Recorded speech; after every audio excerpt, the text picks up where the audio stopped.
prazer imenso estar aqui mais uma vez. Obrigado pelo convite. A todos vocês que coordenam a ABC2. Eu não perderei tempo, porque há muita coisa para falar, e eu quero, antes de falar, situar a minha fala, né? Eu trabalho com Bíblia, e a minha publicação no campo de Bíblia é uma publicação que visa atender um programa proposital, né? Eu comecei a minha pesquisa com Mateus e com o Evangelho, quando eu fazia ainda seminário, no Seminário Presbiteriano do Rio de Janeiro. Depois eu comecei a publicar textos mais introdutórios, que eram, na verdade, sequências de status questiones, que a gente chama, e uma das minhas primeiras publicações no campo de estudos paulinos é uma obra dessa natureza. Na verdade, é uma contribuição na obra do James Dunn, A Nova Perspectiva sobre Paulo, na edição brasileira, que eu fiz a revisão dos textos gregos e também escrevi a introdução, essa obra que está aqui, né? Essa aqui é quase a minha obra de debutante no campo de estudos paulinos. A primeira parte dessa obra é o meu texto, e eu pretendo apresentar aqui com atualizações, que o Jonatas e a PC2 bondosamente aceitaram, mesmo sabendo das minhas limitações nesse campo de investigação. Depois disso, eu fiz um programa que envolvia pesquisar Antigo Testamento e pesquisar patrística, para, no final, na parte mais próxima aos 50 anos, começar a produzir os textos do Novo Testamento. Eu estou nessa transição. Então, eu vou fazer muito rapidamente, né? Eu traduzi textos como, por exemplo, o livro de Enoque, do Etíope. Eu produzi coletâneas, que são coletâneas de clássicas, traduzindo os meus colegas franceses e escrevendo também. Textos sobre poesia, como Lejário Sagrado. Isso é para vocês perceberem que, na verdade, a minha pesquisa em Paulo é uma pesquisa que é interdisciplinar e transdisciplinar por natureza. E dialoga com muitos campos, e vocês vão perceber isso na parte final da minha fala. Mesmo que eu tenha publicado em clássicas sobre guerra e teatro, tenho publicado a minha conferência na Universidade de Paris, em 2018, sobre Asherah ou Asera, e está publicado nesse livro, Asera, Deusa de Israel. Eu publiquei bastante coisa da patrística, né? Apologia de Justino Mártir, dois volumes das Confissões de Agostinho. Minha pesquisa em cronista foi publicada nesse livro aqui, Judaísmo no Período Persa, que é uma grande honra publicar com Gerstenberger, que é um grande especialista nesse campo. Eu fiz a capa, inclusive, desse livro, Paulo Além o Povo Judeu, e também fiz o endosso, que também é parte dessa ação de debutante nesse campo de estudos paulinos. Trabalhei, né, com a recepção disso em autores como Abraham Kuyper. Então, eu traduzi o Abraham Kuyper nesse livro aqui, que é uma coletânea Mulheres na Bíblia. Trabalhei as perspectivas psicológicas, pensando, de fato, em preparar esse tipo de leitura.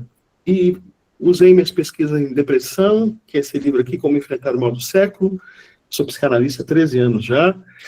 Fiz a minha tradução do Pentateuco, né? Então, aqui essa tradução é minha, né? Com um comentário bem devocional, mas é uma tradução minha. Fiz minha incursão em Teologia Negra escrevendo esse livro, Teologia Negra Brasileira. Trabalhei com os 5 volumes da Torá, numa edição recentíssima, que é essa aqui, que foi minha última publicação, mas ela era assim, né? Ela era um volume de 1000 páginas, virou 5 volumes de 2.500 páginas. Fiz um empréstimo da minha tradução para pegarem um John Gill e colocarem um John Gill junto, mas aqui tem o livro que é o livro que eu tenho trabalhado com ele mais recentemente, que é a Torá Comentada. Eu não consigo carregar todas elas, mas está aqui, os volumes, né? Gênesis, Êxodo, Levítico, Números de Deuteronômio.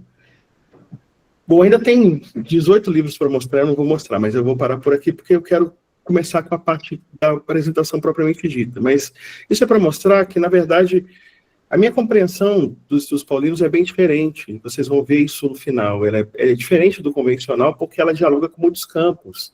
Isso acaba interferindo, mas ela não é descolada da história da pesquisa, porque eu comecei estudando a história da pesquisa. Eu quero fazer esse panorama da pesquisa de Paulo, falando da antiguidade até a nova perspectiva de Paulo e além. É o que eu pretendo fazer nessa nossa apresentação. Então, a primeira coisa fundamental é entendermos Paulo como o primeiro pensador teológico do cristianismo, que não significa que ele seja o primeiro, mas significa que ele é o primeiro que deixa um legado significativo, né? A gente pode perceber esse legado nas epístolas atribuídas a ele, as 13. Ele faz uma primeira elaboração teológica em contexto urbano, eu vou explorar isso no final de minha fala, e dialoga nesse contexto da judaicidade e helenismo. Cuidado, aqui um alerta, judaicidade não é a mesma coisa de falar de judaísmo, são judaísmos, muitos judaísmos, dos mais diferentes. Não é igual na Cilícia, como é diferente em Éfeso, como é diferente lá em Corinto, como é diferente em Roma, e esses judaísmos são diversos, e é preciso compreender essa diversidade de judaísmo, mas ele conseguiu uma fórmula interessante para dialogar com o judaísmo. Também há relaborações nas chamadas epístolas pós-paulinas, eu sei que é uma questão controversa, desde Ferdinand Christian Bauer, que é o autor da Escola de Tübingen, que, de certa forma, mutilava qualquer incoerência ou problema das cartas, dizia que não era paulina, e, obviamente, é uma perspectiva de radicalismo muito crítico, né? Uma visão muito sensível que acaba tentando tirar os anéis, acaba cortando todos os dedos, mas o fato é que, em alguma medida, nós temos uma reelaboração nessas cartas do pensamento paulino, especialmente pela palavra parádosis, um apelo à tradição. Portanto, ainda que seja Paulo, é um pensamento pós-paulino, é um pensamento paulino que, se não seja tardio, ele é de uma outra natureza, que é da natureza da relação pessoal. E eu acho que isso também é importante, perceber isso como uma reelaboração. Outra coisa importante também é esse Paulo de Atos, que é um Paulo em contexto missionário, que é apresentado como cidadão romano, coisa que ele nunca disse que é, e não significa que ele não fosse, mas é uma outra faceta, num outro lugar, que enxerga Paulo com um certo distanciamento. Esse distanciamento é importante porque apresenta questões étnico-religiosas, relações apostólicas, e a relação de Paulo com mulheres de alta posição, que não é tão importante para Paulo como é importante para os romanos do seu tempo. Essa ideia de se relacionar com mulheres de alta posição, as matronas orientais, quem conhece, por exemplo, Luciano e sabe a importância das matronas, entende por que é fundamental apresentar Paulo em relacionamento com mulheres que sejam mulheres de alta posição. Isso é importante num diálogo com um público que está feito essas questões da hierarquia social romana. Então, também isso indica uma recepção, uma fase de recepção. Nós temos uma outra fase de recepção no cânon neotestamentário, há duas passagens básicas que dialogam com as cartas paulinas, seja Tiago de forma indireta, falando sobre obras e questionando a ideia de obras. Obviamente, James Dunn vai dizer que ele fala de obras da lei, né? Não é bem obras, né? Mas são as obras da lei que seriam um recorte específico, de práticas específicas distintivas entre judeus e não judeus. Mas, de qualquer maneira, o Tiago parece dialogar com isso, e Pedro faz isso de forma explícita, quando fala exatamente que Paulo fala coisas difíceis, que são difíceis de entender, né? Então, essa referência a 2 Pedro 3,15 e seguinte é, de fato, uma demonstração de uma recepção interna no cânone do Novo Testamento. Claro que quem estava escrevendo não estava pensando que era cânone, né? Depois do cânone, quando se constrói uma coleção, pronto, você tem um processo de um autor que diz e outro autor que recebe e dialoga com esse autor que disse. Outra coisa importante, fundamental, é entender os pais apostólicos. Eu estou publicando Clemente Romano de novo, está inclusive em pré-venda na Amazon, a minha tradução de Clemente Romano, e eu acho que é importante perceber, quando a gente fala de Clemente Romano, que vai estar presente na minha coleção de pais apostólicos, né? Eu acho que eu não consigo achar ela aqui, são muitos livros, então eu não consigo achar tudo, gente. Mas o Clemente vai, de certa forma, dialogar com a carta aos Coríntios, né? Especialmente na primeira carta de Clemente, que deve ser por volta de 96. Clemente era uma figura importante na hierarquia religiosa em Roma, e dialoga com a carta aos Coríntios, e em vários momentos da carta eu mostro isso com bastante vagar, na edição nova, que é a edição comentada. A diferença da edição é que ela é comentada em grego, então tem muita coisa. Duas cartas pequenas viraram 200 páginas de material, que é o material comentado. Também está Inácio de Antioquia, né? Inácio de Antioquia também dialoga com a tradição como antioquiano, com a tradição ateana, mas dialoga também com Romanos, 1 Coríntios e Gálatas, nas 7 cartas que ele escreve enquanto peregrina na direção do martírio. E Policarpo de Esmirna, que faz referência as fórmulas chamadas fórmulas pistes, a menção de Paulo à fé ou fidelidade, que está presente em Paulo e que aparece também na teologia de Policarpo de Esmirna, né? Uma das cartas de Inácio é para Policarpo. Então, nós vencemos o século II, chegamos ao século II, vencemos o século II e já encontramos a obra chamada Acta Pauli et Theclae, né, que é a obra que é um livro de Atos, desses livros de Atos que não são canônicos, pensando que o cânone é uma categoria mais tardia, mas que mostra Paulo como um milita Christi, né, como um soldado de Cristo, e que, na companhia de uma mulher virgem, portanto, é muito importante essa figura da mulher virgem nesse cristianismo do século III, né? O Peter Berger, de certa forma, já dialoga com isso e nos ensina sobre a necessidade de percebermos na sociologia esses recortes, que são recortes dos agenciamentos das mulheres, especialmente das mulheres em condição de subalternização. E aí a mulher virgem ganha um novo status nessa época, né? Um status que é, nos condicionamentos gnósticos, alguém que recupera a dignidade da mulher por causa da sua posição de negar a carne. Então, esse texto é um texto também importante. Você lê o texto, é um texto bem desafiador para quem está acostumado a ler as cartas paulinas, mas não consegue identificar muito de Paulo nele, mas é um texto importante para mostrar a recepção de Paulo. Nós vamos encontrar também uma carta, que é a terceira epístola aos Coríntios, né, que é uma resposta ortodoxa que se afasta das questões étnico-sociais, de gênero, e que, de certa forma, dialoga com é como se escrevesse uma outra carta de Paulo aos Coríntios para poder criticar os atos de Paulo e Tecla e os outros atos dos apóstolos e também, de alguma maneira, responder aos gnósticos, como se Paulo pudesse reviver e responder aos gnósticos. Para quem não sabia, existe, tá? Está, então, já chegando, atravessando o século II, chegando ao século III. E aí a gente percebe, ainda nessa época, o cânon muratoriano, o cânon de Muratori. Para quem não sabe, é um texto do final do século II, relacionado a uma iniciativa de construir cânones, uma vez que quem inaugura isso é Marcião, pelo menos na tradição ocidental, e aí esse cânone muratoriano ele tem introduções para os evangelhos, e aí pronto, o que vai acontecer nesse cânone é que nós vamos encontrar uma menção a cartas que ele envia para 7 igrejas, porque Deus fez o mundo em 7 dias. Então existe uma apostolicidade e uma autoridade do texto que vem dessa conexão da criação divina do mundo e da criação do discurso religioso que orienta as igrejas de Éfeso, Filipos, Colossos, Galácia, Roma, Tessalônica e Corinto, que são as cartas citadas no cânone muratoriano. Não quer dizer que não houvesse outras cartas, mas tem a ver com o fato de destacar cidades que talvez sejam importantes, né? Corinto porque é a capital da Caia, Éfeso porque é a maior cidade do Império Romano Oriental, Filipos porque é uma colônia romana, Colossos porque é uma cidade também importante nesse contexto, a Galácia porque é uma região bastante interessante por causa da sua diversidade étnica e importância estratégica nesse espaço da Ásia para a proteção do Império Romano, Roma não preciso nem dizer, e Tessalônica, que é uma cidade também fundamental na Macedônia, era a cidade importantíssima, tanto na tradição quanto para a tradição romana. Então, 7442. Então, continuando. 7442. Isso aí.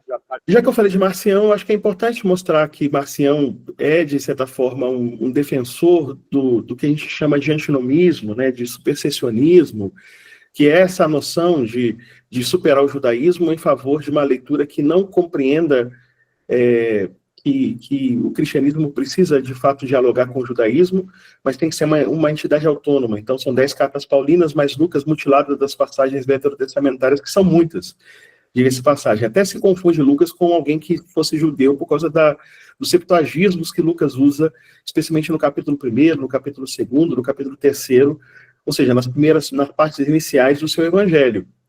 E essa rejeição do judaísmo é, de alguma maneira, uma leitura radical de Paulo, e pela acusação da nova perspectiva de Paulo, que não simplesmente, eu não sou um aderente dessa nova perspectiva, tá? Eu vejo ela com um distanciamento crítico.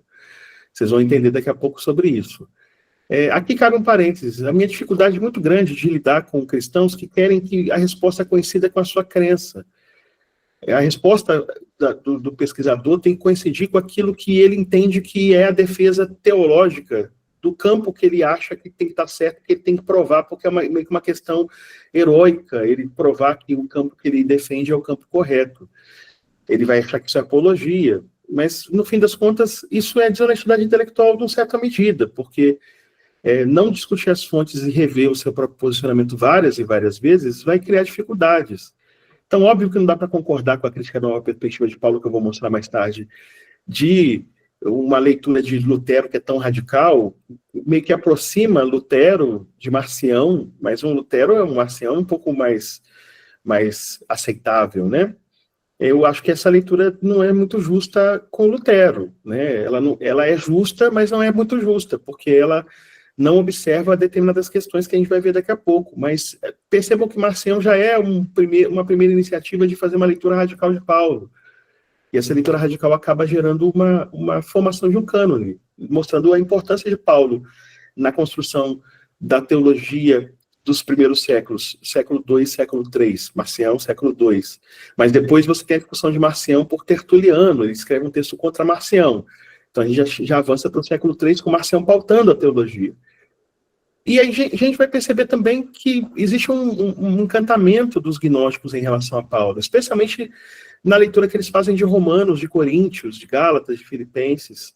A ideia de corpo de Cristo é uma ideia muito interessante para os gnósticos. A ideia de as metáforas paulinas, que são estoicas, são deslocadas no gnosticismo para uma discussão de uma sofia mística, o que é uma leitura bem diferente de Paulo e também que precisa ser resgatada. Eu não tenho tempo de mostrar tanto, vocês percebem que eu estou indo bem rápido, mas se eu começar, vocês podem me interromper. Se vocês entenderem que precisa de um reforço num ponto, ou que não ouviram muito bem, vocês me interrompam, eu respondo na mesma hora. A Irineu de Leão, né, que vai escrever contra as heresias, diversos hereses, né, que é um texto que lá no livro 1, 10.1, é outro texto que eu traduzi, vai sair publicado daqui a pouco, ele vai mostrar a regra da fé ortodoxa e tentar mostrar como as interpretações equivocadas do pensamento paulino acabam colocando sentidos elevados onde o sentido de Paulo é óbvio. Portanto, é uma disputa argumentativa com o gnosticismo, que é o principal alvo da crítica de Irineu de Leão. Aqui já surge esse poder de controle do pensamento cristão ocidental, né? Já tentando controlar os discursos rivais, especialmente egípcios, e tentando fazer com que eles se submetessem a uma leitura um pouco mais judicial. E aí Paulo se transforma no teórico da salvação judiciária, né? Não mais o pecado como doença, mas o pecado como um desvio que precisa ser corrigido judicialmente. Essa leitura de Paulo, que nem é Paulo que diz isso bem, se você ler as metáforas de Paulo em Romanos 5, por exemplo, não é bem isso que ele está dizendo, Romanos 6, muito menos, mas isso parece ser bem interessante porque ele dá uma abertura para esse tipo de leitura e ela acaba sendo exacerbada nessa teologia que eu começo destacando a de Irineu e depois se desloca para a África com Tertuliano de Cartago. A gente vai perceber também, em Orígenes de Alexandria, uma tentativa de revitalização do método que eu vou chamar de alegórico, mas que também é antropológico, porque é antropológico, mesmo sendo alegórico, porque tenta criar uma relação entre a dimensão da leitura de Paulo com uma constituição antropológica, a constituição do ser humano, uma leitura espiritual, psíquica e carnal, sendo o topo a leitura espiritual, que é a leitura mais profunda e que exige cuidado, né? Então ele vai ler muito bem Filipenses 2, indicando esse caminho de uma antropologia paulina que mostra uma gradação na maneira como se pode compreender não só a fé cristã, como o próprio pensamento de Paulo. João Crisóstomo, de tradição também, no âmbito, é uma tradição oposta de Orígenes, que é a tradição antioquena. Ele vai adotar no comentário aos Gálatas um princípio histórico gramatical que parece muito bom. Quem não lê muito bem essa história pensa que é muito bom, mas é uma tragédia para o texto, porque eles vivem fazendo correções indevidas ao texto. Às vezes as recensões que acontecem na época de Luciano, no texto antioqueno, tem muita relação com essa necessidade de ter um texto gramaticalmente correto. Então, se tem erro gramatical, corrige. E o texto lido de forma alegórica lá preservado, muito bem preservado, inclusive com o Apocalipse preservado. Isso tem a ver com o fato de que nem sempre leitura histórico-gramatical é a melhor. Para preservar o texto, ela é a pior. Porque quando você vê uma coisa errada, ou que não dá para entender, você quer harmonizar ou facilitar a leitura. Mas João Crisóstomo representa essa tentativa de fazer uma aplicação ética do texto paulino. Eu peço já desculpas, porque eu separei para mostrar para vocês, para cada um desses autores, uma passagem, e eu ia discutir longamente, mas eu, de fato, prefiro gastar um tempo menor com essa primeira parte para mostrar a segunda parte, que é uma parte mais prática, como isso interfere na minha própria leitura de Paulo, tá? Então, eu posso, depois, com mais vagar, se vocês me derem mais 2 horas além das que me deram, eu posso fazer isso de forma um pouco mais cuidadosa. Jerônimo também vai usar Gálatas. Parece que Gálatas é uma carta importante nessa época, né? Século III, século IV, até século V. As leituras exegéticas de Gálatas são importantes porque elas, de certa forma, preconizam uma leitura alegórica. Existe uma alegorese em Gálatas e ela precisa ser explicada por dois que endossam uma leitura mais crítica e histórico-gramatical do texto, no sentido da crítica gramatical, que é Crisóstomo e também Jerônimo, tá? Com isso eu posso dizer que chegamos agora na culminância de Agostinho, que para mim é o autor que coloca no palco, no protagonismo da teologia dos próximos séculos, a teologia paulina, dizendo, na interpretação de Romanos, in quo homines peccaverunt, né? Ou seja, em que todos pecaram. A leitura que ele faz em latim de Romanos 5,12, né? É base para o seu sistema teológico. Essa maneira de pensar a teologia vai ser reassumida pelos agostinianos posteriores, do século XIV, e pelos agostinianos que, de certa forma, engendram a reforma. Quando você chega ali em Zurique, você pega o Zwingli, ou vai para Lutero, o que tem em comum entre eles? Ou até mesmo Calvino, que não era necessariamente agostiniano, mas dialoga com a teologia agostiniana quando estuda lá em Paris. É uma presença muito forte do pensamento agostiniano e também do nominalismo de Guilherme de Ockham, mesmo que ele seja visto com algumas reservas nessa teologia. Eu peço que você, toda vez que eu fizer uma referência dessa, se você tiver alguma dúvida, você me pergunte que eu respondo e explico com mais vagar. Mas se você quiser também tomar nota e depois pesquisar, você vai perceber que existe uma gnosiologia, uma epistemologia em disputa no período do século XVI, que há um certo ocaso da teologia tomista nos ambientes agostinianos, o que explica muito os aspectos ideológicos da leitura de Paulo pelos reformadores, e por isso que Paulo é tão importante para Calvino, é tão importante para Lutero, é tão importante para Zwingli. Também, Agostinho é a origem disso. E também nós podemos perceber que a visão de Jerônimo na Vulgata, o método hermenêutico que combina leitura literal, alegórica, moral e anagógica, a ideia de olhar Ambrósio, Jerônimo e Agostinho como autoridades teológicas que trabalharam com Paulo de forma tão aguda, acaba sendo utilizado como instrumento para construir uma noção paulina que justifique a autoridade sacerdotal, o monasticismo e a dogmática conciliar. O monasticismo, desde Jerônimo, a ideia do casamento, do celibato, que já era uma questão encratista lá com Tarciano, né, dos encratistas, que entendiam que o casamento devia ser evitado e que deviam viver em harmonia, preparando para os escatóis, que faz até ele sair da Igreja de Roma. Isso permanece na tradição da Igreja de Roma, chega em Jerônimo e avança para a Idade Média, e, de certa forma, impulsiona a noção do sacerdócio e da dedicação ao sacerdócio, até mesmo do monasticismo. A dogmática conciliar também é definida muito por causa da maneira como se compreende as discussões doutrinárias paulinas, e a autoridade paulina para discutir isso de forma tácita. Então, eu penso, tácita na leitura medieval, obviamente, né? Por isso eu vejo que nós estamos aqui num campo em que nós, quando visitamos Tomás de Aquino, percebemos a culminância disso. Os escritos de Tomás de Aquino são muito devotados a ler de forma cuidadosa Paulo. Em mais de 700 páginas de Tomás de Aquino, uma coisa que pouca gente sabe que eu fiz uma apresentação de uma edição da Suma Teológica que não está assinada, uma publicada que está vendendo, que a Paulus comprou e vende nas suas lojas. E por causa disso eu também fiz a leitura crítica e comentada de partes inteiras da Suma Teológica. E é impressionante como ele tem uma leitura peculiar de Paulo, uma leitura diferente da nossa. A ideia de a compilação de interpretações patrísticas acaba, de certa forma, contaminando a leitura, esvaziando os aspectos sociais da doutrina paulina, tá? Os aspectos mais encarnados, materiais da doutrina paulina. E até tem uma certa relevância, né, coletiva, que são entendidas alegoricamente para salvaguardar o pressuposto teológico desse homem que, de certa forma, é místico, que é Tomás de Aquino. Mas o importante é, Paulo está lá, e está lá com vigor, 700 páginas não é pouca coisa.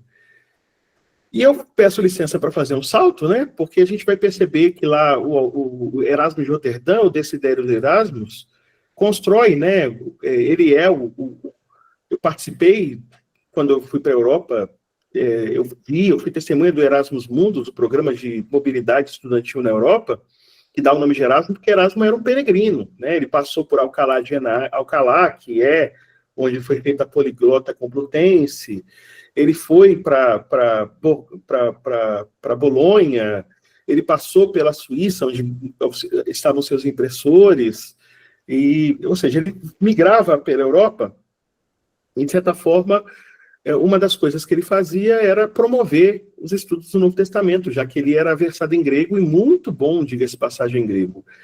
E aí nós temos ele conhecendo John Collet em 1499, dele conhecer John Collet e publicar o Novo Instrumento, que é de 1000. O Novo Instrumento é a edição grega do Novo Testamento dele, que se chama Novo Instrumento, é de 1516, e ele terminou em 1515. Perceba, em 15 anos, 16 anos, ele saiu de um aluno dedicado para alguém aplicado em grego. E o que ele fez foi analisar Paulo segundo critérios bem literais, em muitos dos seus escritos, que acabaram influenciando o personagem fundamental de nossa análise, que é Martinho Lutero. Tá? Então, ele tem uma influência agostiniana, uma influência da leitura que ele fez a próprio texto bíblico, ele vê Gálatas como uma querida epístola e rejeita as indulgências. E constrói, a partir daí, uma leitura paulina bem peculiar, que entende que Paulo é base para a justificação pela fé, Romanos 5:1, para a liberdade cristã, a carta aos Gálatas, para a graça e eleição, especialmente Efésios, e Calvino acaba assumindo a justificação pela fé na divergência contra Roma. Se você lê a primeira edição das Institutas, é uma edição que você vem a lume, né, em 36, e aí você percebe a diferença das últimas edições. Calvino morre em 64, e a gente tem edições sendo feitas de forma sucessiva, e essas edições vão sendo feitas em latim e também em francês. E se você comparar, você percebe um aprofundamento no paulinismo calvinista, né? Isso é um estudo para ser feito. Seria bom alguém fazer uma tese de doutorado sobre esse assunto. Percebendo como ele vai aumentando a divergência no epistolário dele, que é um epistolário muito, muito produtivo, ele se corresponde com gente da Europa toda, e ele vai aumentando, junto com isso, a percepção de que tem que aumentar o tom contra Roma usando a doutrina paulina, que era uma fragilidade na leitura romana da Bíblia. E aí, eu vou dar mais um salto. Eu garanto para vocês que esses saltos são saltos, na verdade, pensados, porque eu quero destacar coisas específicas, mas nesse texto que está aqui, eu também vou pedir para o Jonatas, por favor, para compartilhar o texto completo. Eu escrevi essa fala.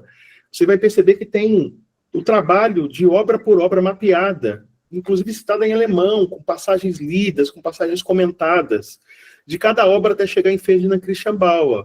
Mas eu destaco o Ferdinand Christian Bauer porque tem uma coisa fundamental nele. Nesse texto que eu chamo que é um texto que eu chamo de virada epistemológica de Bauer, que é Paulus der Apostel Jesu Christi, que é o texto de 45, você não tem apenas o que costuma dizer de Ferdinand Christian Bauer, que ele era hegeliano e por isso ele lê os movimentos cristãos como movimentos de oposição antitética, né? E essas antíteses são movimentos cristãos em oposição. E, beleza, esse Ferdinand Christian Bauer é uma pessoa interessante. Mas eu quero dizer que ele vai ler Paulo e vai trazer Paulo. E sem o Ferdinand Christian Bauer, você não teria o Albert Schweitzer como um autor que discutisse Paulo da forma como ele discutiu. Vocês vão perceber que essa ideia de falar de Paulo como apóstolo de Jesus Cristo, que é uma citação de Romanos capítulo 1, né, de fato existe uma necessidade de discutir Paulo, que é para mim, é uma tese que eu sustento, e é uma tese recente, para mim, é a vertente para os estudos paulinos da tentativa que se faz de construir uma vida de Jesus e reconstituição da vida de Jesus. que a gente tem a obra fundamental de Ernest Renan, a vida, que é a vida de Cristo, né? A vida de Jesus contada por Renan e repetida por tantos e tantos autores que vão construir biografias. Bauer participa desse processo. E eu acho que, ao ler, né, a teologia do Novo Testamento, ou tentativa de construir a teologia do Novo Testamento dele, na Vorlesungen über Neutestamentliche Theologie, de 64, você tem um desenvolvimento mais cuidadoso da premissa de que Paulo desenvolveu sua teologia de forma diferente do cristianismo primitivo, sendo, portanto, uma teologia de oposição ao cristianismo mais judaico, que era mais originário e palestinense, tá? Então, esse aspecto historicista vai interferir na maneira como ele enxerga a biografia e vai fundar essa forma de ler Paulo a partir de sua biografia. Na teoria do conflito de Bauer, você tem petrinistas judaizantes em oposição com o cristianismo paulino, que são os paulinistas, que tem o Partido de Cristo, que está em 1 Coríntios 1:12, e a síntese final seria a teologia joanina. Essa síntese seria depois a base para um outro desdobramento que eu não vou discutir aqui, porque não é nosso objetivo central, mas percebam que é uma teoria do conflito, portanto, uma teoria hegeliana, de ideias que se opõem, essas ideias que se opõem estabelecem a possibilidade do avanço do Geist, né, do espírito que move a história. Marx, quando analisa Hegel, faz uma inversão materialista de Hegel, e aí pronto. Ele também usa um pensamento de natureza teleológico, né, que aponta para um telos, para um destino. E no destino, na ideia de Bauer, Paulo é fundamental para esse desenvolvimento da teologia cristã que termina na síntese joanina. E aí você tem a culminância do cristianismo primitivo com João. O fato é que o que as pessoas mais conhecem de Ferdinand Christian Bauer é a discussão de que só tem 4 pessoas autênticas de Paulo, porque ele via qualquer problema de desvio no discurso, que ele entendia que era o discurso paulino, ele via como sendo prova da inautenticidade da carta. Então ele rejeita todas as cartas menos 4 como cartas autênticas, e vai indicar que o fim do exclusivismo judaico está presente em Romanos capítulo 9 a 11, tá? Eu quero mostrar Romanos, se der tempo, eu ainda vou discutir Romanos e vou mostrar como Romanos tem um programa, que é um programa que faz essa tese cair por terra, é uma tese de quem não percebe, quem ficou tão fiel a essa leitura hegeliana que esqueceu de ler a carta, né? Então, ao esquecer de ler a carta, ele não percebeu um fluxo da carta, que é um fluxo temático que torna a carta coerente do capítulo 1 ao capítulo 13, pelo menos. Mas a gente vai fazer isso só se der tempo. E por isso, nós vamos ter uma crítica radical a Cambridge, a Tübingen, pela escola de Cambridge, uma escola inglesa. Lightfoot, que é importante para a edição dos pais apostólicos, por exemplo, faz conferência no Trinity College em 65 sobre os Gálatas. Perceba que não é por acaso que eu estou destacando que a disputa é uma disputa a viva voz, os dois estão vivos, né? A obra que eu mostrei do Bauer é de 64, e ele vai discutir as ideias do Bauer em 65, indicando a secularidade das ideias de Bauer nesse contexto. E aí o que vai acontecer é que ele vai mostrar a negligência de particularidades do pensamento paulino, a ideia de historicismo, né? Antes de aparecer essa palavra, portanto é uma palavra meio que anacrônica que eu estou usando aqui, porque ele vai falar dessa ideia por demais histórica, que não percebe a teologia paulina no seu pormenor, e um modelo histórico bem rígido, né? Ele antecipa em muitos anos, talvez séculos, uma crítica que se faz para esses modelos teleológicos, que são por demais rígidos, seja o hegelianismo, seja o marxismo, seja a maneira de entender a história de Parenberg, um teólogo contemporâneo, que não sei se muita gente conhece, mas devia conhecer, são modelos um pouco rígidos, quando você pensa no historicismo como historicismo de alguma maneira teleológico, né? E aí você tem uma análise particular que eu quero destacar, de Holtzmann, que faz no Lehrbuch der Neutestamentlichen Theologie, de 1897, portanto, 30 anos depois, analisa a antropologia a partir da antropologia grega, o pensamento paulino, e mostra que Paulo é governado pela sua experiência pessoal, né? Ele assume temas gregos, sem abdicar da sua formação judaica. Notem que eu acho que um grande problema dos biblistas do século XXI é não lerem os biblistas do século XIX. Eu, por exemplo, com todo respeito digo isso, quando eu vejo os argumentos críticos radicais de autores que eu respeito muito, como o André Chiritarese e todo o grupo ligado a ele, e eu vejo eles questionando o que é histórico e o que não é histórico, eu me lembro do Vrede, né? Eu volto ao século XIX e penso assim, mas isso é velho, já discutiam isso e já superaram isso. O próprio Bushman abdicou da história porque percebeu, porque ainda estava sob influxo desse tipo de teoria. Mas é porque é difícil ler esses textos em alemão. Quem não é biblista não lê esses textos. Aliás, nem biblista lê, mas tem biblista que leu, mas muito biblista não leu. E acabam repetindo argumentos. Então, muita coisa que você vai encontrar na identificação do judaísmo presente em Paulo, que parece uma novidade do século XX, na nova perspectiva sobre Paulo, que aparece na esteira dos estudos de Ed Parrish e Sanders, por causa do Jacob Neusner, nós vamos perceber isso já presente no Holtzman, né? Mesmo que seja de uma maneira incipiente, tá? Então, essa ideia de que ele não abdicou da judaicidade dele já está em Holtzman. Basta ler o Holtzman que você vai encontrar isso lá. Tá certo, numa dimensão ética, acho equivocada, mas é a teologia liberal. A teologia liberal é mais ética. No idealismo, no realismo coexistindo. É uma leitura ainda animada pelo romantismo, mas ainda com alguma influência iluminista. Então, eu entendo o Holtzman, mesmo não achando insuficiente, mas é inovador. E nós vamos visitar esse autor, que é o Wilhelm Frede, né, que faz uma crítica de dicotomia religião e teologia, daquilo que para Paulo é tudo, Jesus nada sabe, né? Então, ele faz uma crítica à análise liberal de Paulo, e essa dicotomia religião versus teologia, como se fossem coisas diferentes, né? Deve ser superada, porque a segunda é a expressão adequada da primeira. Parece uma doideira mesmo você fazer uma separação de religião e teologia como se uma coisa não estivesse conectada com outra, como se o teólogo não fosse religioso ou vice-versa. Essas coisas assim estranhas que aparecem no pensamento, a partir dessa esteira muito da teologia mais radical do século XVIII e XIX, né? Mas ele vai mostrar de forma tácita, como ele demonstra isso é que é interessante. Ele vai mostrar os temas mitológicos judaicos aplicados por Paulo a Jesus, sem perceber ou sem se preocupar se isso modificava ou não a imagem de Jesus, um Jesus mais histórico. A parte do Jesus histórico eu deixo para lá, porque eu acho que ele está errado. É uma crítica histórica ainda muito incipiente, muito imatura. A história não tinha se desenvolvido como disciplina e ainda tinha os influxos da historiografia de von Ranke. Mas é fato, eu acho que é notável, de que ele vai perceber que Paulo faz um deslocamento temático de Jesus. E ele faz mesmo. Ele fala assim, eu não quero saber do Jesus segundo a carne. Ele faz mesmo, ele confessa isso. E Frede foi um dos primeiros a perceber isso, que é interessante. Não foi o pessoal da nova perspectiva sobre Paulo, o pessoal da crítica paulina, ligada a Bultmann, como Kesselman, que descobriu isso. Quem descobriu isso foi o Frede, né? O Frede já tinha dito isso bem antes. Como eu disse, valeria muito a pena ler essa teologia em alemão. Por isso que eu estou prestes a lançar um livro sobre Schleiermacher. Eu estou lançando um livro porque eu quero aparecer? Não, eu estou lançando um livro porque para o pessoal parar de chamar os outros de liberal, né? Ah, você é liberal, logo você é herege. O indivíduo fuma, ele é liberal. O indivíduo bebe, ele é liberal. O indivíduo tem ideia louca, ele é liberal.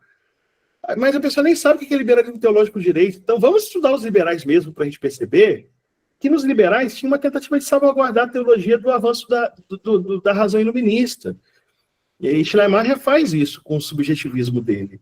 Então, de certa forma, ele é vilão-herói, né? Só que as pessoas não leram, então elas vão falando sem saber, né? E vão xingando os outros de liberal. Não tem como você falar uma teologia como Schleiermacher hoje de forma... Inclusive, é capaz de muitos conservadores terem uma teologia muito perto do Schleiermacher sem nem saber, e não se chamam de liberais. O que é, de fato, notável, tá? A gente tem que perceber isso de forma muito, muito clara e muito tácita. Com isso, eu quero dizer que ele abre espaço para a Religionsgeschichtliche Schule, que é uma história das religiões que tem como principal proponente um autor que eu também lancei recentemente, que é o Hermann Gunkel. Eu traduzi e publiquei. Está publicado, tá, gente? Está publicado. Não sei se já está disponível, porque tem um tempo para chegar nas livrarias, mas vai ser em livraria. Eu publiquei o Lendas do Gênesis, ou Sagas do Gênesis, que é a introdução do comentário a Gênesis do Hermann Gunkel. Pois bem, ele é um autor não só da Formgeschichte, mas ele também é autor da Religionsgeschichtliche Schule, da história das religiões, especialmente falando a conclusão é geralmente a mesma, que o cristianismo é superior, né? É impressionante como eles fazem uma volta inteira para mostrar os paralelos, mas para depois dizer da superioridade do cristianismo. É impressionante. Mas, independente disso, seja Kumon, seja Dietrich ou Heisenstein, você vai ter as religiões de mistério helenísticas, a liturgia mitraica e as religiões orientais influenciando o Hermann Gunkel na maneira como ele analisa o mistério, o judaísmo, o cristianismo, o sacramento e assim por diante. A gente não consegue pensar textos fundamentais do início do século XX sem pensar nessa transição do interesse para os estudos da religião. Inclusive, o texto sagrado de Otto é um dos textos fundamentais que só aparecem por causa desse ânimo, o contato com essa conexão com o Oriente, é uma conexão de natureza colonial, né, o neocolonialista, traz na Europa o desafio que vai ser enfrentado de revisitar essas teologias diferentes de outros grupos religiosos. E aí nós vamos ter, em 1912, o Heitmüller falando do cristianismo helenista, né, mostrando uma comunidade primitiva palestinense, o cristianismo helenista e o cristianismo paulino. Portanto, ele não usa o programa de Bauer, mas coloca uma categoria que é o cristianismo helenista como o cristianismo que é, intermediário. Então, ele vai além das propostas de Tübingen, indicando, portanto, que Paulo, ele sai fariseu para apóstolo dos gentios porque ele tem contato com essas duas modalidades de cristianismo, palestinense e helenista. Continuo achando que é uma generalização indevida, mas temos que respeitar, né? Wilhelm Bucer, desculpe que eu vou falar com pronúncia francesa, porque eu passei muito tempo lá. Tem um texto fundamental dele, Kyrios, né, que é um texto... Gente, é um texto que eu não sei... Eu acho que não foi publicado em português, eu não li em português, né? Mas devia ser, porque é dos textos mais importantes que tem nessa época. É um texto muito gigante. O De Apostel Paulus, dele também de 1906, é fundamental. Ele vai mostrar como existe um cristianismo palestinense, vai mostrar o cristianismo helenista e vai mostrar como isso se manifesta, por exemplo, no culto a Jesus, tá? Ele vai fazer isso também na esteira do estudo das religiões comparadas, tá? Vai mostrar a comunidade de Antioquia como fundamental para isso, porque ela é adoradora de um Senhor celestial, com encontros eucarísticos, que são marcados pelo mistério, e que acaba promovendo uma transição no cristianismo primitivo. E aí eu quero a contribuição paralela desse homem que fala tanto do Jesus místico e do Paulo, que também é, de alguma maneira, místico. Paulo é místico, Jesus é místico. Então, lá no Von Heimarus zu Vrede, que é de Heimarus a Vrede, que é traduzido como Jesus histórico, a busca do Jesus histórico em português, está publicado em português, ele vai mostrar essa história da pesquisa de Jesus, né? Ele vai fazer uma seleção de autores e temas para mostrar a trajetória da pesquisa. Mas esse texto, que é o texto que eu quero destacar, que é o Geschichte der Paulinischen Forschung, ele vai fazer uma história da pesquisa crítica sobre Paulo. Portanto, o programa dele é um programa que não é por acaso que eu faço esses programas, tá? De fazer análises críticas longas para depois dar as minhas contribuições analíticas. Porque eu estou seguindo, na verdade, um método de pesquisa que foi fundamental. O Albert Schweitzer era um gênio, uma pessoa muito boa, né? Eu digo boa porque eu me lembro, quem é do Rio de Janeiro, tem um hospital chamado Albert Schweitzer, e ninguém sabe por que o nome do hospital é o nome desse teólogo, porque ele também era médico, ele foi para a África, no trabalho missionário. Quem é de música também conhece Schweitzer como um grande concertista, ele era pianista, mas ele também era um teólogo de mão cheia, ou seja, ele teve 20 vidas, né? 20 vidas em uma. E ele escreveu, depois dessa contribuição de falar da história crítica de Paulo, ele demorou um tempão para escrever o Die Mystik des Aposteles Paulus, né, que é o texto em que ele vai se opor à escola das religiões, da história das religiões, para mostrar que misticismo é de outra maneira, é de outra natureza. Essa apocalíptica jesuânica, que ele estudou também quando fala de Jesus, acabou tornando possível que o cristianismo sobrevivesse em território não judaico e modifica as tradições mais antigas, que foi a explicação do porquê o cristianismo sobreviveu. Não foi por antítese, mas foi por uma certa, vou usar uma expressão, deu match, né? deu uma conexão, deu liga. E aí você tem o Rudolf Bultmann, no programa de demetodologização, que é uma discussão de história, né? Não só de história, mas é de forma também, mas é uma discussão se de fato podemos falar do Jesus histórico. Mas o texto Der Stil der Paulinischen Predigt, ele vai mostrar como as diatribes cínico-estoicas em Paulo são diatribes fundamentais para compreender o pensamento paulino, né? É um texto também fundamental, é um texto muito interessante, muito importante, muito legal, né? Que precisa mesmo desse tipo de construção, né? De construção de uma crítica paulina que seja, de fato, supere o antigo dilema pela historicidade. Bultmann você pode falar o que for, mas ele vai contribuir com essa superação, dizendo que não interessa o Jesus da fé e também não interessa pensar Paulo historicamente, a não ser pensar ele como alguém que utiliza diatribes, formas literárias para fazer a mensagem cristã chegar no contexto, eficazmente no contexto grego que ele se insere, tá? Heidegger é importante para Rudolf Bultmann, eu não preciso dizer isso para quem conhece Rudolf Bultmann e as experiências de Marburg, né? Bultmann foi companheiro de Heidegger em Marburg. E aí, quando a gente tem a teologia bultmanniana de Paulo, né, você tem um ponto escatológico comum, que é Jesus e Paulo, a pela decisão, o condicionamento pela gnose, fusão de mito e ética e demitologização. E a reação a ele é a ideia, primeiro, de aceitar a premissa bultmanniana de que a pregação de Paulo é escatológica, mas dizer que essa escatologia é uma escatologia realizada, né, que todos que partilham estão em Cristo e compartilham do milagre escatológico. Charles Harold Dodge é um excelente teólogo bíblico, né, que vai, de alguma maneira, tornar Paulo mais palatável numa perspectiva conservadora. Aí nós temos Tessalonicenses, as grandes epístolas e epístolas do cativeiro, como cartas que vão ser estudadas nesses blocos por Manken, Mudley, Dodge, Facher, Davis, Bruno, Sabatier, Schoeps, Amiot, que vão concluir quase de forma uníssona que o pensamento paulino ele é um pensamento paulino que tem, de fato, uma certa gradação. E a gente vai encontrar alguns textos publicados no Brasil que seguem essa gradação. Tessalonicenses, grandes epístolas, cativeiro. E aí nasce a pesquisa do judaísmo de Jacob Neusner, e com isso nasce uma outra maneira de ler Paulo, que é da nova perspectiva.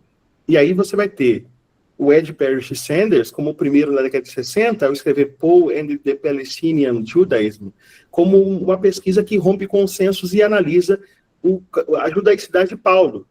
É uma releitura de Husserl, é verdade, mas é uma contribuição a partir das novas pesquisas de judaísmo que estão sendo feitas a partir da pesquisa dos judeus que fazem sobre o judaísmo. E aí nós vamos ter, né, em Weber,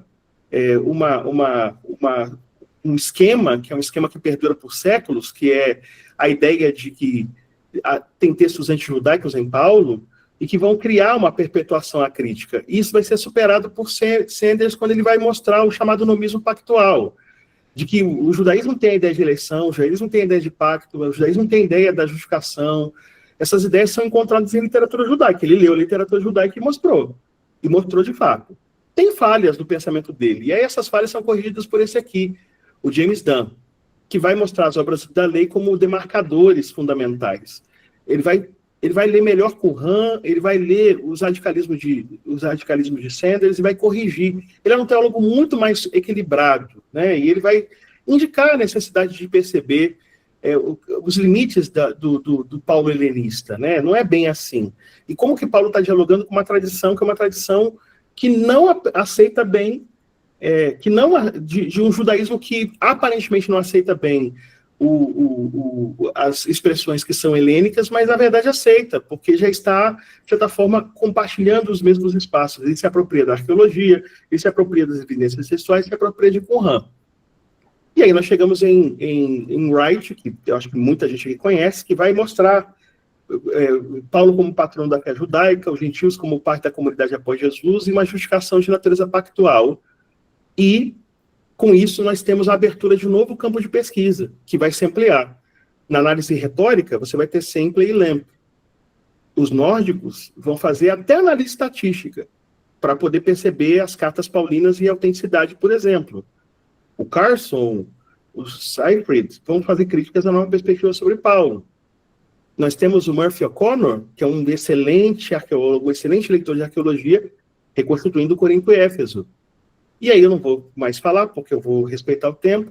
Nós temos pesquisas até 2024 que têm autores fundamentais, que eu destaco aqui como fechamento de minha fala. Os autores fundamentais são Francis Watson, que, por exemplo, escreve Paul and the Hermeneutics of Faith, que vai falar sobre a necessidade de ir além da nova perspectiva, questionando os limites do debate entre lei e graça. Tem o John McRae, que também um importante biblista do Wilton College, né, que vai indicar como é que preciso equilibrar biografia, arqueologia e exegese para analisar Paulo. Portanto, são leituras que, de certa forma, vão analisar pela arqueologia ou além da nova perspectiva, como é preciso não se fixar nesse enquadramento teológico da nova perspectiva. Tem o Richard Horsley, que vai fazer uma leitura sociopolítica de Paulo. Ele não é bem o melhor desses. O melhor, para mim, é o Eliot. Mas ele vai fazer em Paul and Politics, de 2000, Paul and Empire, que vai defender que Paulo tem que ser entendido como crítico do poder.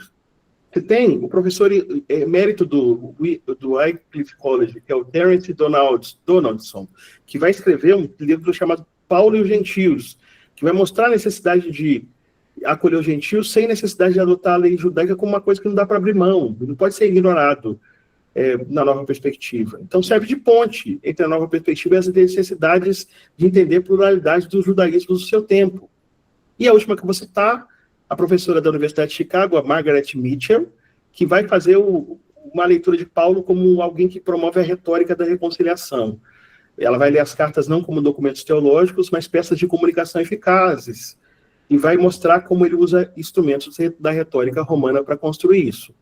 Bom, é isso. Eu acho que podemos ficar por aqui. Agradeço muitíssimo pela atenção e pelo espaço que vocês me fornecem. Fico aqui à disposição para responder as perguntas. E também aberto para, enquanto eu respondo as perguntas, havendo tempo, para dizer, dentro desses debates que eu acabei de mostrar, quais são as minhas perspectivas. Muito obrigado, gente.